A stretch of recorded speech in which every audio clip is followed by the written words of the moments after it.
जब दिल्ली की गद्दी पर औरंगजेब बैठा हुआ था उस समय भी मेवाड़ स्वतंत्र था और वहां महाराणा प्रताप के ही वंशज राणा राज सिंह जी शासन कर रहे थे और मेवाड़ के सेनापति थे रतन सिंह चुंडावत जी। चुंडावत जी का विवाह हुआ हाड़ा वंश की राजकुमारी सैलकमर यानी हाड़ी रानी जी के साथ। लेकिन विवाह के अगले दिन एक खबर आती है मेवाड़ में कि दिल्ली से औरंगजेब ने एक विशाल मुगलिया सेना भेजी है मेवाड़ की ओर आक्रमण के लिए। राणा राज सिंह ने चुंडावत जी को संदेश भेजा कि आप शीघ्र जाइए और मेवाड़ की सीमा पर ही उन मुगलों को खदेड़ दीजिए। चुंडावत जी को जब यह आदेश प्राप्त हुआ उन्हें लगा कि कल ही तो मेरा विवाह हुआ है, आज राणा जी मुझे युद्ध में भेज रहे हैं, पता नहीं मैं युद्ध से जीवित वापस लौट के आऊंगा भी कि नहीं।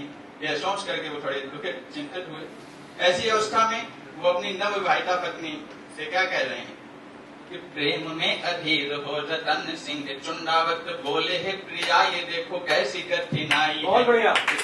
प्रेम में अधीर हो रतन सिंह चुंडावत बोले है प्रिया ये देखो कैसी कठिनाई है।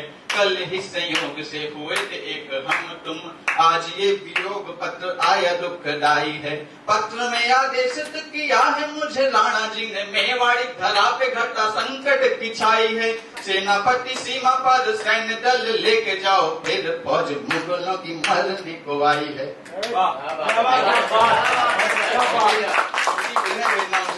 करा दी है। कह रहे हैं कि किंतु इस बार मानूंगा मैं ये आदेश नहीं, वेदना विरह की है मुझको सता रही। वीर हैं अनेक भेज दूंगा किसी और को भी, तुझे छोड़ रणभूमि रास नहीं आ रही। वीर हाड़ा वंश की वो रानी सहल कंवर, सुन पति वचन बहुत दुख पा रही। बोली स्वामी प्राणनाथ बंद करिए प्रलाप, बातें आपकी मुझे तनिक न सुहा रही। युद्ध में खुले हैं द्वार स्वर्ग के ये ध्यान रहे, इस अवसर को व्यर्थ ना गवाइए। एक रानी जिनका कल ही विवाह होके आया है वो आज अपने पति को युद्ध में जाने के लिए प्रेरित कर रही हैं। युद्ध में खुले हैं द्वार स्वर्ग के ये ध्यान रहे, इस अवसर को व्यर्थ ना गवाइए।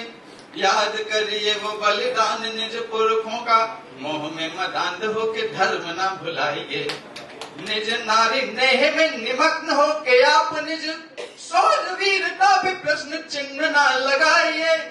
ऋण मातृभूमि का उतार सकते नहीं तो कुल पे कलंक डाल प्रेम ना निभाइए। बहुत प्यारा, बहुत प्यारा। ऐसा प्रेम ना निभाइए कि आपका कुल कलंकित हो, ऐसा प्रेम ना निभाइए कि आपकी मातृभूमि पर संकट है और आप घर में बैठे रहें। रानी के जब वचन सुने इस प्रकार के, चुंडावत जी को लगा कि नहीं गलती कर दे। उन्होंने युद्ध का निश्चय किया और अपनी सेना को एकत्र करने लगे। चहुं ओर समर के संग रण भेदी संग, युद्ध के नगाड़े घन घोर बजने लगे। चहुं ओर समर के संग रण भेदी संग, युद्ध के नगाड़े घन घोर बजने लगे। माई मातृभूमि के सपूत रण बांकुरे भी युद्ध के निमित्त सजने संवरने लगे। जय नाथ एकलिंग जय माँ भवानी हर हर महादेव बोल के गरजने लगे। सेनापति चुंडावत संग राजपूत रणभूमि के प्रशस्त पथ पर बढ़ने लगे। इस प्रकार सेनापति चुंडावत जी अपनी सेना को लेकर के प्रस्थान कर रहे हैं युद्धभूमि की ओर। लेकिन थोड़ी आगे चले थे कि उनकी बुद्धि फिर से भ्रमित हो गई। उनके हृदय में जो कुछ देर के लिए वीरता का एक भाव जागृत हुआ था वो फिर से वियोग के भाव में परिणत हो गया।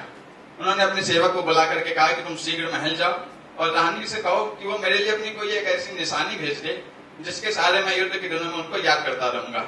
सेवक गया महल, रानी को सारा वृत्तांत कह सुनाया कि महाराज ऐसा ऐसा कह रहे हैं। रानी को लगा कि यदि युद्ध के दिनों में भी सेनापति हमको याद करेंगे तो फिर युद्ध क्या करेंगे। कुछ ऐसा करना होगा जिससे उनका मोह सदैव के लिए भंग हो जाए।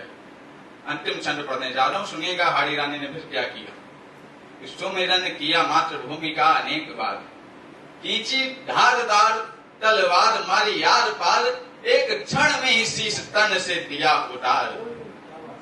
चुंडावत जी ने जो निशानी मांगी थी उस निशानी के रूप में हाड़ी रानी अपना शीश काट के दे दिया। ये है बलिदान की पराकाष्ठा। सुमिरन किया मातृभूमि का अनेक बार, खींची धारदार तलवार मारी यार पार, एक क्षण में ही शीश तन से दिया उतार।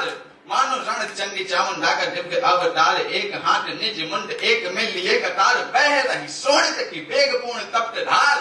ऐसा सोनित की वेगपूर्ण तप्त धार, ऐसा विकराल बलिदानी जस्य देखकर पार्थ सारथी करता है जय जयकार, पार्थ सारथी करता है जय जय।